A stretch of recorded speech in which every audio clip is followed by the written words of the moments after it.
Bonsoir à tous, merci de nous rejoindre pour cette édition exceptionnellement retardée en raison de la retransmission en direct des séances parlementaires consacrées à la discussion du projet de loi de finances 2020 à la Chambre des représentants. Voici les titres de l'actualité. À Bouknad La Saleh, son Altesse royale, la princesse Lalla Hasna, présidente de la Fondation Mohamed VI pour la protection de l'environnement, préside la cérémonie de remise de prix aux vainqueurs de la 3e édition du trophée Lalla Hasna du littoral durable.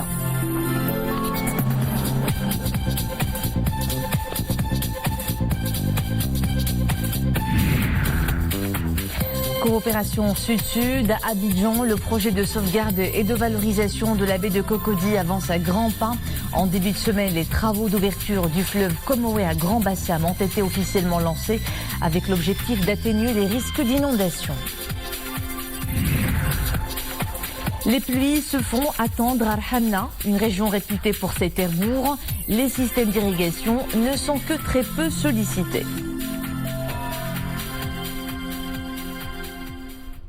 Bouknad, dès le première escale de cette édition, son Altesse royale, la princesse Lalla Hasna, présidente de la Fondation Mohamed VI pour la protection de l'environnement, a présidé la remise de trophées aux vainqueurs de la 3e édition des trophées Lalla Hasna du littoral durable.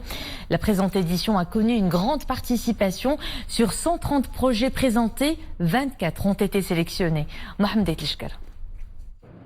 La 3e édition des trophées Lalla Hasna du littoral durable a connu une forte participation, pas moins de 130 projets déposés.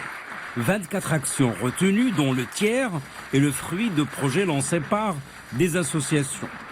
La cérémonie de remise des trophées Lalla Hasna du littoral durable s'est déroulée au Centre international Hassan II de formation à l'environnement. La cérémonie a été d'abord marquée par la diffusion d'un documentaire intitulé « Océan et problématique des déchets plastiques ». Diffusion suivie par des témoignages de reporters à l'environnement. Suite à l'appel de son Altesse royale, la princesse Lalla Hasna, présidente de la Fondation Mohamed VI pour la protection de l'environnement, appelle à la mobilisation nationale contre les déchets plastiques. Et justement, cette 3e édition des trophées Lalla Hasna du littoral durable coïncide avec la 20e édition du programme Plage Propre, axé sur des actions pour cette année 2019, des actions de lutte contre les déchets plastiques au niveau des plages. Une action de lutte contre les déchets plastiques a été menée sous le slogan #BaharBlaPlastique. Cette action nous a permis de mobiliser 1,4 million de jeunes, a permis aussi de ramasser plus de 480 tonnes de déchets sur les plages et de réaliser plus de 40 000 actions de sensibilisation, éducation et développement durable, toujours en faveur, ou plutôt pour sensibiliser le grand public à réduire l'utilisation des plastiques. Après la diffusion d'un documentaire de présentation de cette opération #BaharBlaPlastique, son Altesse royale, la princesse Lalla Hasna, a procédé à la remise des 5 trophées Lalla Hasna du littoral durable. Plage propre, partage et cadre de vie, protection et valorisation du patrimoine naturel, éducation et jeunesse et enfin responsabilité sociale et environnementale des organismes. Des trophées qui encouragent fortement les actions à fort impact écologique. Des actions de la part des associations principalement, des universités, mais aussi des partenariats publics-privés. Exemple. Nous avons participé à cette édition avec un projet en collaboration avec le conseil municipal d'Essaouira pour l'assainissement du quartier Diabète, qui jusqu'à présent ne bénéficie pas de l'assainissement de la ville. Le projet consiste à installer une station d'épuration compacte qui va permettre d'assainir l'eau pour 500 habitants avant de la rejeter dans l'Oued, qui va rejeter dans le littoral atlantique qui est classé pavillon bleu. Par la suite, son Altesse royale, la princesse Lalla Hasna, a posé pour des photos souvenirs.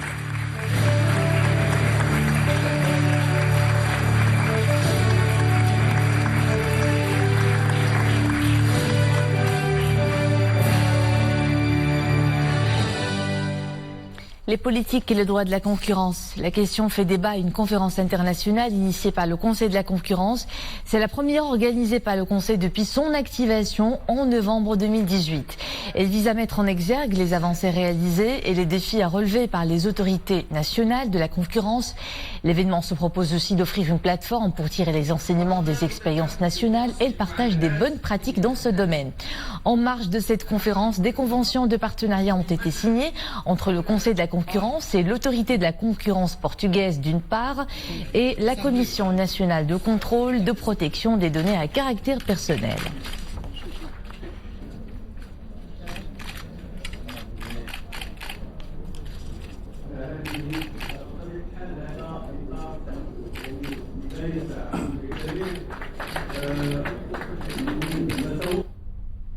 Le renforcement des relations entre le Maroc et les îles Comores au centre d'entretien à Rabat entre le ministre des Affaires étrangères, de la coopération africaine et des Marocains résidant à l'étranger et l'émissaire du président comorien Bianri Fitarmidi. Nasser Bourita a reçu l'émissaire comorien sur instruction de Sa Majesté le Roi. Lors d'un point de presse, les deux parties ont fait partie d'une grande satisfaction quant à l'évolution des relations bilatérales, notamment dans les domaines de la formation et de l'agriculture. Zakaria Mouqimbillah. De nouvelles perspectives de coopération entre le Maroc et les îles Comores. Les relations entre les deux pays, marquées par l'amitié, la solidarité et une collaboration dense, touchent à des domaines divers. La formation, l'environnement, l'agriculture et la pêche. L'émissaire comorien est venu porteur d'un message écrit du président Azali Assoumani à Sa Majesté le Roi Mohamed VI. Les îles Comores annoncent l'ouverture prochaine d'un consulat général à l'Aïoun. Pour le renforcement de cette coopération, nous avons envisagé ensemble d'ouvrir un consulat général à El Aïoun et donc le projet il est en cours, il est presque en phase de finalisation. Le Comore a été toujours un pays frère, un pays qui a toujours défendu les causes du Maroc. Et le Maroc a toujours été aux côtés des Comores pour soutenir son intégrité territoriale, soutenir sa stabilité et accompagner son développement. Les deux parties ont fait part d'une grande satisfaction quant à l'évolution du partenariat bilatéral entre les deux pays. Un dialogue actif et des échanges de plus en plus développés reflètent l'excellence des relations entre les deux pays et la volonté de renforcer ce partenariat. Focus maintenant sur un des exemples réussis de la coopération Sud-Sud, le projet de sauvegarde et de valorisation de la baie de Cocody, porté par Sa Majesté le Roi Mohamed VI et le président ivoirien Alassane Ouattara. Les travaux d'ouverture du fleuve Comoé à Grand Bassam, à une trentaine de kilomètres d'Abidjan, ont été officiellement lancés en début de semaine. C'est une des composantes maîtresses du projet confié à l'entreprise marocaine Société Générale des Travaux du Maroc, avec l'objectif d'atténuer les risques d'inondation dans plusieurs quartiers de la ville. Sur place, le sujet est de nos envoyés spéciaux à Abidjan et Salam Rani et Adna El-Harraz avec un commentaire de Nesrine El-Hamdawi. C'est un projet qui rapportera gros, en particulier à la ville du Grand Bassam en Côte d'Ivoire. La réalisation d'une embouchure au niveau du fleuve Comoé à 30 km à l'est d'Abidjan. Les travaux de ce projet ambitieux ont été officiellement lancés en présence de personnalités ivoiriennes, mais aussi marocaines. Le chantier étant confié à l'entreprise nationale Société Générale des Travaux du Maroc, dans la continuité du projet titanesque de la dépollution et valorisation de la baie de Cocody. Cette embouchure, bien sûr, qui donnera beaucoup de renouvellement des eaux au niveau de la lagune des Briers et qui transformera cette eau, la qualité de ces eaux, comme a connu Marchika après l'ouverture de son embouchure. J'ajouterai que bon, le montant des travaux est de 40 millions de dollars.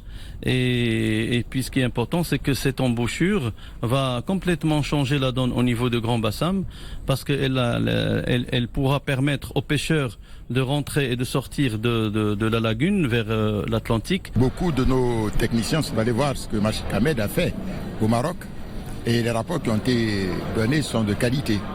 Donc nous sommes confiants à la réalisation de cet élément-là.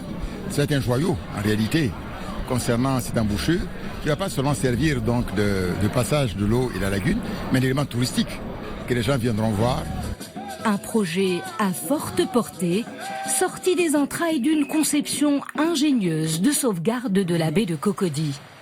Un vaste chantier hautement écologique sous l'impulsion de Sa Majesté le Roi Mohamed VI et du président ivoirien Alassane Ouattara. Une belle consécration de la coopération sud-sud. Parmi les réalisations de l'entreprise SGTM sur ce projet, c'est les travaux de la première phase. Il comprend entre autres la réalisation des plateformes, le dragage du fond lagunaire, le confortement des berges du chenal artificiel. C'est un projet qui est déjà achevé à 100%. Il y a aussi la deuxième phase du projet. Elle est en cours d'exécution et à un taux d'avancement de 80%. L'ouverture du fleuve Comoé viendra rétablir l'identité portuaire de la ville et renforcer son attractivité touristique à travers la réhabilitation de son patrimoine historique, classé par l'UNESCO. La guerre contre le terrorisme ne faiblit pas au Maroc. Pas plus tard qu'hier, le Bureau central d'investigation judiciaire a réussi à arrêter l'un des extrémistes alliés à Daesh, âgé de 31 ans et actif dans la ville de Guelmim. Dans un communiqué, le BCJ précise que les investigations ont démontré que le mis en cause fait l'apologie de l'idéologie extrémiste de Daesh à travers des applications électroniques pour servir l'agenda de cette organisation terroriste, sachant qu'il a un frère qui combat dans les rangs du dénommé État islamique sur la scène syro-irakienne. Cette opération s'est soldée par la saisie de plusieurs appareils électroniques, de téléphones portables et de câbles électriques. Alerte de niveau orange dès ce vendredi. La neige et le temps froid s'invitent dans plusieurs provinces. Boulmen, Gursif, Ifrane, Khnefra, Medel, Tfro et Taza. Le temps froid est également prévu le week-end avec des températures minimales entre -4 et 0 degrés et des maximales de 2 à 7 dans ces provinces, mais aussi dans les régions du Rif, de l'Oriental, du Seis, du Nord et du Haut-Atlas. Les pluies font le retour dans plusieurs régions du pays, pendant que d'autres en manquent en cette saison automnale. Dans la province de Hamna, par exemple, les agriculteurs sont toujours dans l'attente de pluies bienfaitrices, surtout qu'une grande partie des terres sont des zones bourgs. Oumé Marami. Ici, à Bourous, province de Hamna, les agriculteurs scrutent le ciel dans l'espoir d'une pluie salvatrice. Ces éleveurs travaillent dans une coopérative agricole de la région. Pour eux, le retard des précipitations se fait ressentir. La saison s'annonce plutôt inquiétante, c'est préoccupant. Dans les zones bourgs comme les nôtres, pas de pluie, pas d'agriculture. Mais ce n'est pas tout. Pour le moment, on n'a pas d'autres moyens pour alimenter notre bétail. Un retard. Depuis bientôt 2 mois, le secteur en pâtit. Une situation qui risque de perdurer encore. Pour les professionnels, tout l'enjeu est de pouvoir atténuer les pertes d'ici au retour des précipitations. Nous sommes déjà au mois de novembre et il n'y a toujours pas de pluie. La situation devient de plus en plus préoccupante, que ce soit pour nous ou pour les agriculteurs. On essaie tant bien que mal de les rassurer, mais l'espoir est permis. Dans la région Marrakech-Asfi, le secteur primaire pèse lourd. À elle seule, cette contrée détient 2 700 000 hectares, à savoir 22% de la surface agricole utile du pays. Les éliminatoires de la CAN 2021 démarrent cette semaine. Les Lions de l'Atlas débutent face à la Mauritanie après-demain vendredi au complexe sportif Prince Moulay Abdellah de Rabat. 24 joueurs sont de la partie, parmi eux Achraf Hakimi et Hakim Ziyech qui seront la locomotive du 11 national face à une équipe mauritanienne qui a montré d'énormes qualités lors de la dernière CAN en Égypte. Le sélectionneur national se dit confiant. Il s'exprimait en conférence de presse ce matin à Rabat. Mohamed Ben Tarka et Boubkar Ben Ghabrit. Devant un parterre de journalistes et à 2 jours de la rencontre face à la Mauritanie, le sélectionneur national confiant aborde cette première rencontre officielle avec beaucoup de sérénité. C'est le vrai départ avec les Lions de l'Atlas, a lancé Walid Halilovic. Pour moi, c'est le départ. C'est vrai départ équipe de Maroc depuis que j'ai repris les fonctions.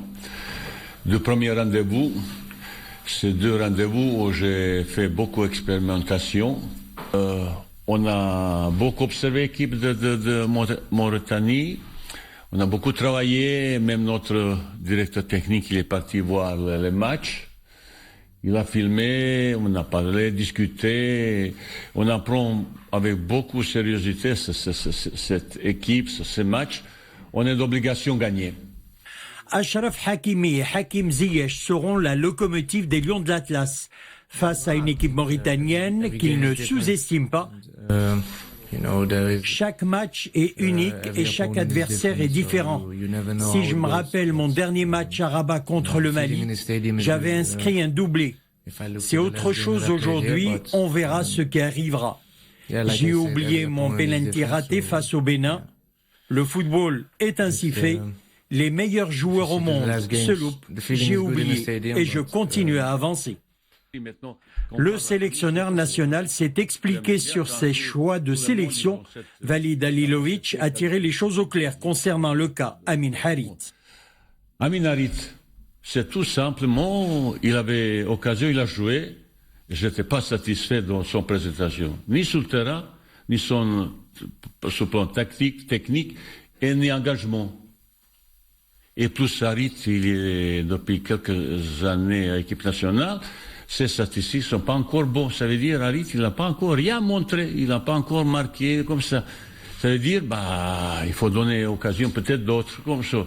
Deuxième chose, qui aussi, il a pesé sur ma décision.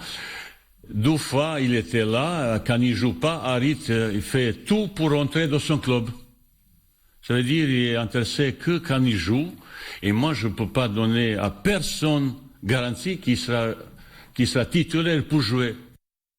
Maroc-Mauritanie, c'est à 20h vendredi soir au complexe Prince Moulay Abdellah Rabat. Les Lions de l'Atlas affronteront 4 jours plus tard le Burundi à Bujumbura. Et c'est ici que nous nous quittons. Restez avec nous dans un petit quart d'heure. L'info est de retour avec Qaïs Mohsin. J'aurai le plaisir de vous retrouver demain à 19h. Bonne soirée.